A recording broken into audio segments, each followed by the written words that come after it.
what he had to say. And I'm referring, of course, to the man who's just walked out, Michael Hayes. And I do want to talk to Michael because he has had some profound changes in his life recently, and I think that all of you would do well to bear in mind what he has to say. Gordon, a lot of people's wondered what's happened to Michael Hayes in the last 6 weeks. A lot of people's wondered what happened to the fabulous Freebirds, and maybe that would be a nice place to start. You know, I don't know if there's one significant thing. I don't know if there's one thing you could put your finger on. I still ain't quite sure I understand it. But nevertheless, I think something had to do with maybe the last match with the Andersons and the Omni. Ole Anderson sold me out flatter than a dog. And Terry, man, Terry and I have been down so many roads together. And we had, I mean, I couldn't go into the times we had together, man. I mean, you couldn't write a book about it. You couldn't make a movie about it. I mean, the times we got stuck on the mountain in the snow in Chattanooga in the blizzard, it goes on and on. 4 years, brother, side by side, and you walked right out on me. Now, when the ship was sinking, the captain went down with the ship. But Terry walked out on me. It blew my mind, Gordon Soley. I'm here to tell you it blew my mind. So I said, well, I'm going to pack my bags, and I'm going to go home, and I'm going to get my act together. And I went home, and I thought, well, I'm just going to be cool, and I'm going to lay out and see all my friends. I figured they're going to have a little bit of sympathy for Michael Hayes. Well, you know, I went to a good friend's house, Gordon Soley. Boy, his name's Frumpy. You know, he got that long hair and a beard. That's why we call him Frumpy. And we were celebrating America's birthday on July 4th, and it started at 2, and it was on up about midnight. And everybody was feeling just about right. And now, wait a minute. The boy come up to me, and he looked me straight in the eye, and this boy's like 5'10", and when somebody looks you in the eyes and they got something to say, they say it to you. You know what they're talking about. And he said to me, he said, no, we've been friends a long time. I've known you a long time, since you was just a kid. And he said, I know you've always been cocky, and I know you like to dress flashy and be fancy. He said, that's fine, because that's you. He said, but I think you forgot something that's very, very important. He said, you forgot where you came from.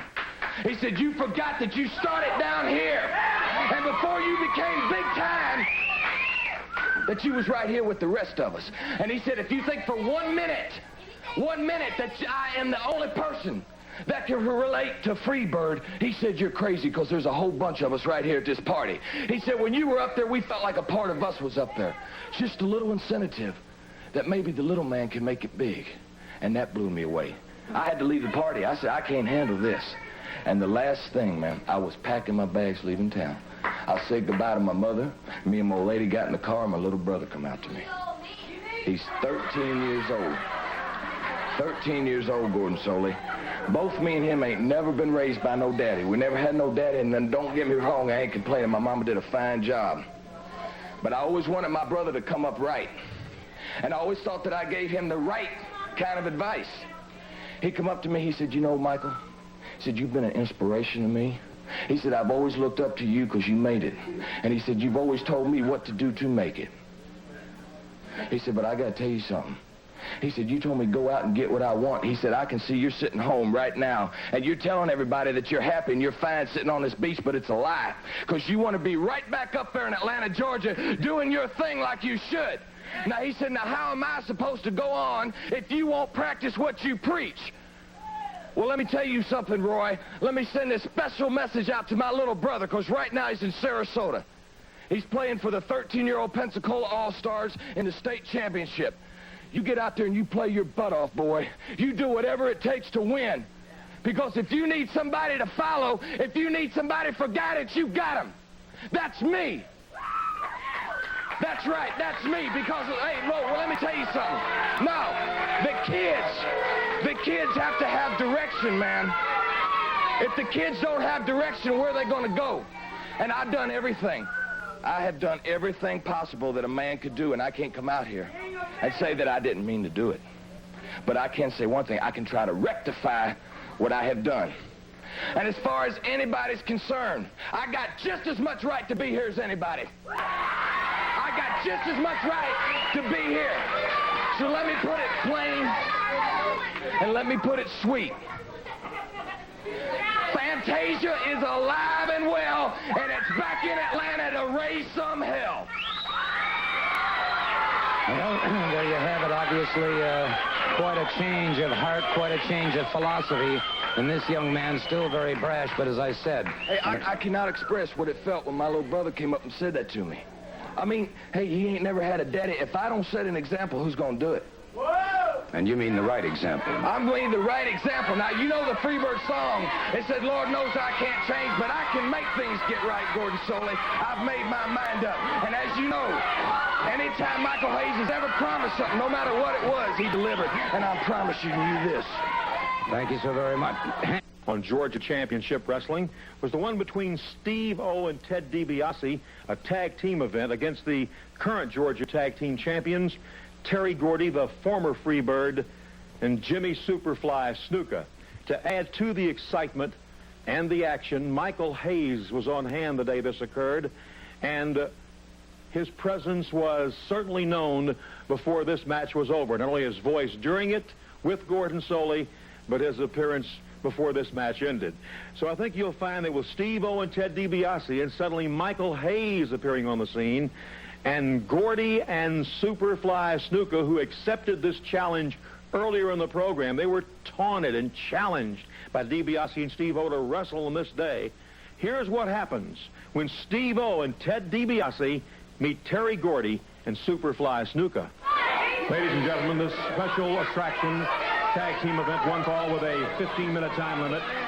One fall 15 from Edina, Minnesota, the national heavyweight wrestling champion at 235 pounds. Here's Steve O. Steve O. His partner from Omaha, Nebraska at 246 pounds, Ted DiBiase. Ted DiBiase. Their opponents are the Georgia Tag Team Champions from the Fiji Islands at 245 pounds, Jimmy Superfly Snuka. Jimmy Snuka. And his partner from Chattanooga at 270 pounds, the former Freebird, Terry Gordy. Terry Gordy. One fall, 15. One fall, a 15-minute time limit, and it's Terry Gordy and Jimmy Snuka moving out against Ted DiBiase and Steve-O. Freddie Miller got that right when he said former. That was the voice of Michael Hayes, and of course I appreciate the fact that Michael Hayes did not allow a situation to be created here at the desk. Well, no, it's just the fact that I come out here just to say something that I had on my mind that I wanted to express. Mainly, I hope my little brother, the message got to him. But I ain't got, it's not my business. That's why I didn't mess with the terror, and that's why if they had the interview, then I'll let them have it. Fair enough. DiBiase locks up now, collar and elbow with Jimmy Superfly Snuka. Gets a side headlock. Snuka brought down. Beautiful hip lock takedown by DiBiase. Al DiBiase and Steve-O wanted this match, and Terry Gordy and Snuka said they didn't have any competition. They found it now, that's for sure. Tag is made. Terry Gordy moves in, and DiBiase was set and ready. You know something about Terry, though? You look at him, as big as he is, he's got to be one of the fastest men in the ring for his size, Gordon Soley. No question about that. Beautiful shoulder smash by Gordy. That time, however, DiBiase was set and ready for him. Kept his beautiful arm drag takedown, and Gordy's back to the canvas. Tag is made, and Steve-O moves in. Arm drag and twist now on Terry Gordy. And Steve-O, wasting no time in punishing Gordy, now makes the tag with DiBiase. So they've got their teamwork down, I think, exceptionally well. Yeah, you got to admit, ain't no lying. If you're lying, you're dying. The boys have definitely been tagging up and been, checking this stuff out. It looks good. Whether it's going to win the match, that's another thing. Yeah, it's like anything, Gordon. The thing ain't over till the three count comes down, till the last out is made, or till the last tick of the clock. Wow, Gordy exploded with a right hand that staggered Steve-O. Catches him with another hard right hand to the top of the head, and Steve-O in trouble now as Terry Gordy unleashes those right hands like bombs. Aggressiveness. And Snuka has that same kind of aggressiveness. Now rips across the face of Steve-O, and again uses that forearm and the fist, and Steve-O in trouble now. Fires to the midsection. Snuka retaliates, one to the side of the head. A chop into the chest, and Steve-O would be well served to get over and tag up with DiBiase. They're double teaming, and they have Steve-O in trouble on those ropes now.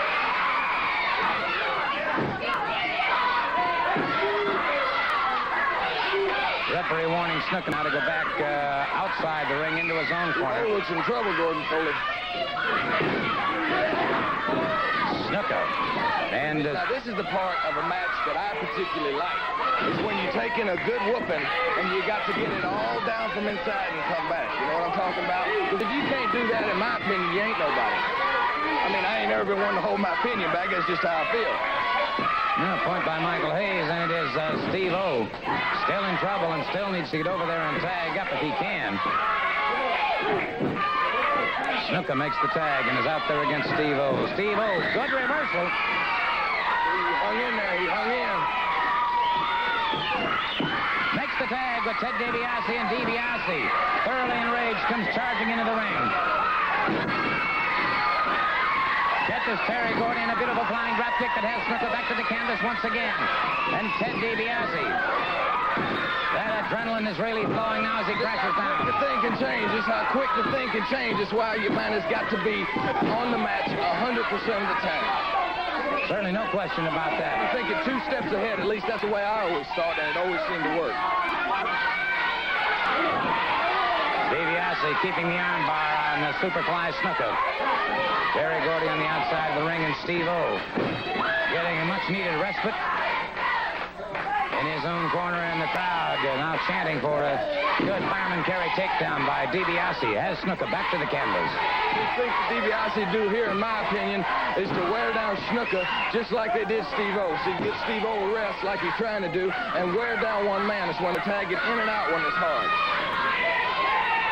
Snuka trying to drive over to tag up. Makes the tag with Terry Gordy.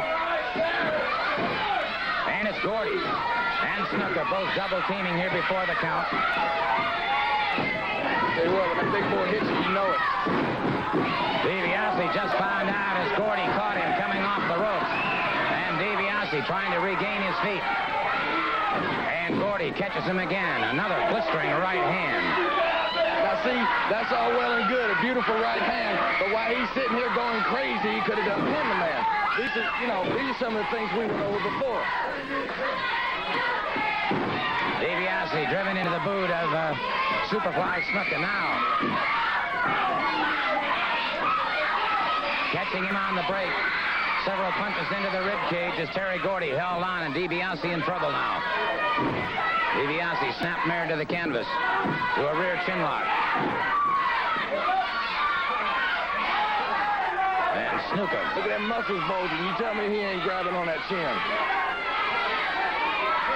He is indeed, and it's DiBiase in a lot of trouble now as Snuka continues to apply more and more pressure.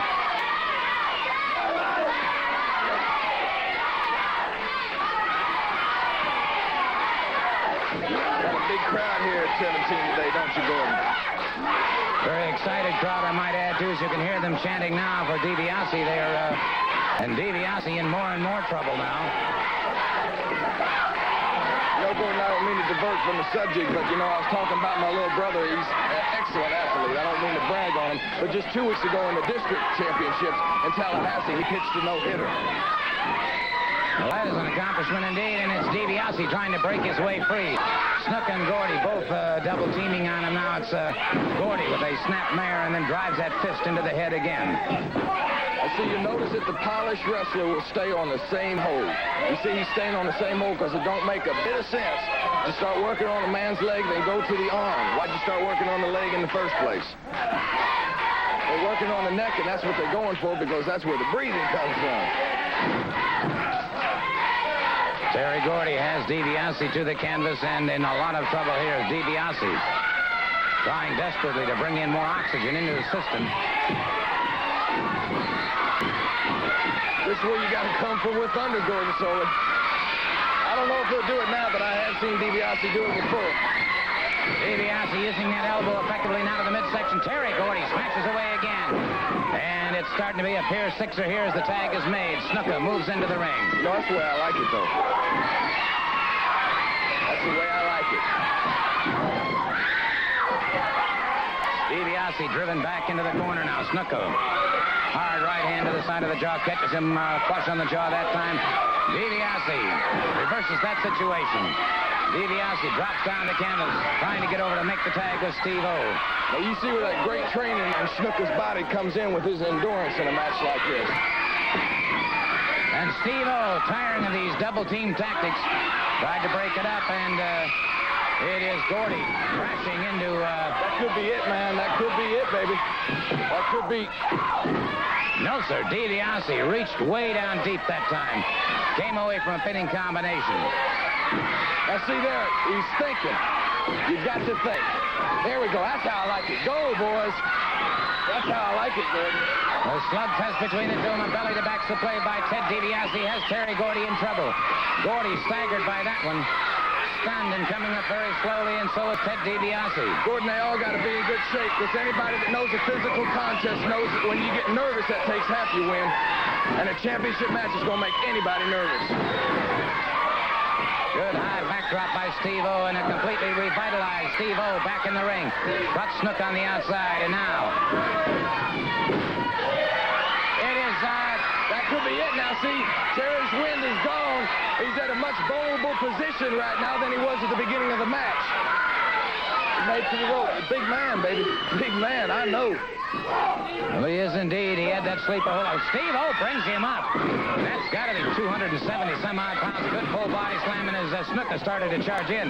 DiBiase broke it up, and now it is Gordy catching Steve-O, and Steve-O brought in behind his man. Good move. Ooh. Snuka caught him.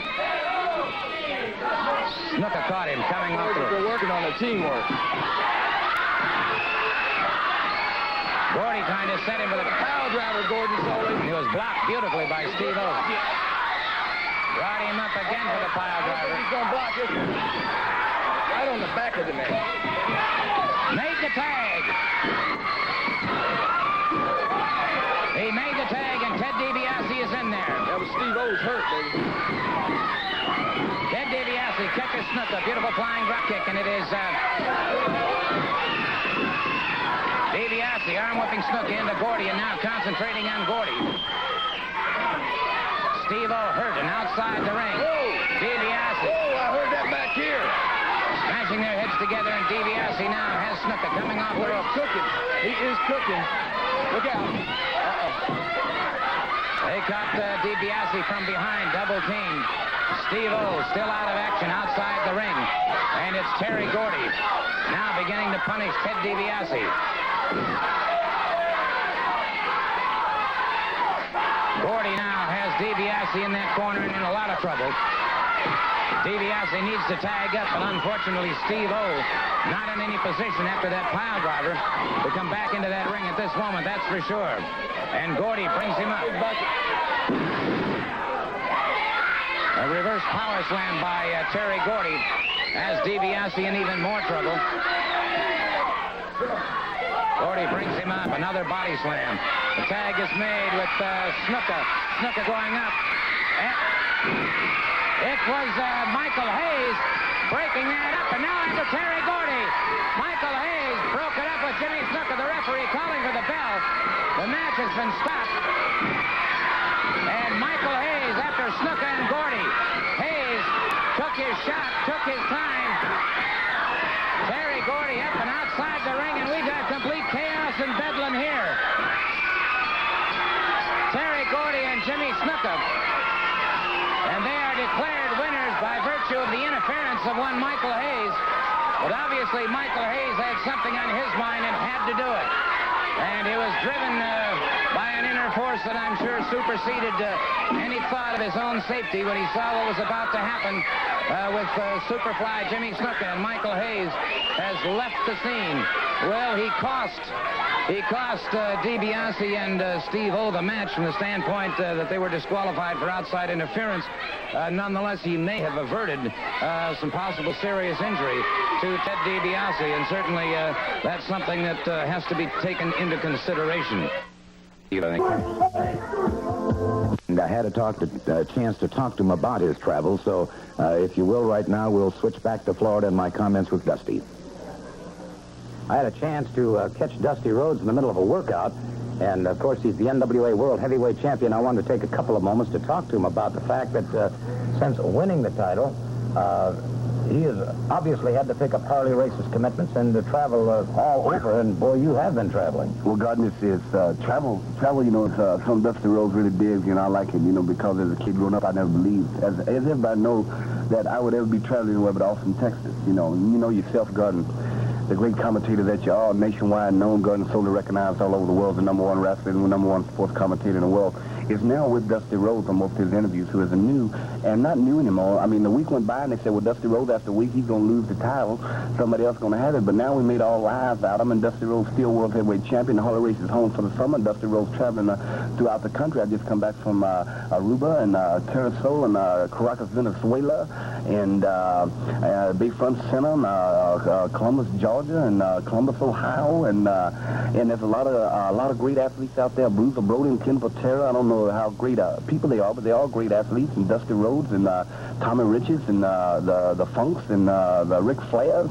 There's a lot of people after this thing that I got, and it makes it real interesting knowing that I got something they want, you know. Before they wanted my hide, you know, and they never could get it all, but they took some skins off of it, as you know. And I had ladies kiss it back and make it well, because that's what it's all about. You know, because ladies love outlaws, you know that. So Dusty Rhodes is the World Heavyweight Champion, Gordon, and traveling is part of it. But as long as I can get on a Learjet or a limousine and in the air condition, as long as I can keep working out like I am now, I've lost 15 pounds, you know, and you just see the people that get sick, but I just went through a grueling workout here with one of the greatest wrestlers in the world, one of the greatest amateurs in the world, and Mr. Dan Gable and myself were just working out, and I got a few tricks up my sleeve. You know, Gordon Sully, there's a whole lot going on around the Georgia area now. There's some good things, and there's some bad things. First of all, I'd like to talk about the good things. You know, we've held these titles for about 3 weeks now, and we've been on the go, Gordon Sully, for 3 solid weeks, defending these titles every night. But now, Gordon Sully, in comes the bad thing. You know, we're running out of competition. We can't get nobody to put their name on that contract because they're too scared of the Superfly. Wait a minute. Terry Gordy. Wait a minute. I know a team that's here today that would certainly love to take you two on. Well, who is that, Gordon? Ted DiBiase and Steve O. Ted DiBiase. Gordon, hey, that's who we won these titles from. Why do we have to go back and... What do you mean, Ted DiBiase and Steve-O? They'd love to wrestle you two. Hey, we only are here for one reason. We are here to wrestle the best. Because I think we are the best. We should have been the world champions today. Because that's how we feel. We feel like a killing instinct, and that's what we like. We like to have people. We want the best because we are the best. You bring the greatest in here to wrestle myself and my man over here. Because we think we are the greatest there is around the country. You name it, brother, you're looking at it. Well, I'm sure that Steve-O and Ted DiBiase would be more than happy to wrestle you two, perhaps right here today. My man said it all right there. We should be world champions today. But the world champions are scared to come to Georgia and face Superfly and Gordy. But baby, any competition, Gordon Sully, we'll take on, and we'll be more than glad to do it. The score is, for yours truly, Will, it's Bruiser Brody 2, Mulligan 0. Tell him, that's 2 times in a row for you, Cowboy Mulligan. That's 2 times in a row, Mulligan. Let me tell you something. I don't care if it's 15 times. I'm going to beat you. And you may think you're real smart. I'm not afraid to put my name on no Texas street fight with you or no other man. But remember something, Mulligan. I may not know how to wrestle, and I may stink, and I may look bad, just like everybody says. But when it's over, you'll know that I know how to fight. I'm going to cram your big, fat face inside this garbage can, and I ain't going to do it with no headlock. Anything goes. Cry when you want to cry to that referee. Let me tell you something. I don't mind. I don't mind you hitting me with a table. I don't mind. But, brother, when it comes time for you to take yours, stand up and take it, because I'm going to give it to you right out the front door. You got it, Oregon? Well, I'm sure everybody understood that gentleman. There's the bell, and it is George Wells and Bruno Sammartino Jr. going up against Brian St. John and Iron Mike Sharp. Sharp out of Canada, St. John out of Fort Lauderdale, Florida.